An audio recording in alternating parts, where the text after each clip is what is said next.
Hi, today let's make simple and easy tomato rice, which is one pot at home. In a blender, add in some fennel seeds or so. Then I'm adding in some coriander seeds. Next, I'm adding in some garlic, ginger, tomatoes. Then I'll add in some red bydege chilies, that is for the color, and green chili for the spiciness. Blend it into a smooth paste without adding any kind of water and keep it aside.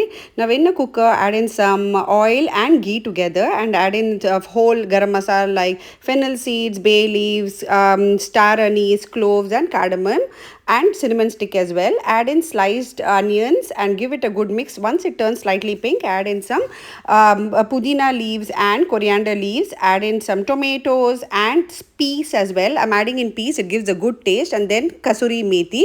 Give all of these ingredients a really very good mix. Next, add in the blended puree and give it a good mix. All the gravy along with the veggies needs to cook very well.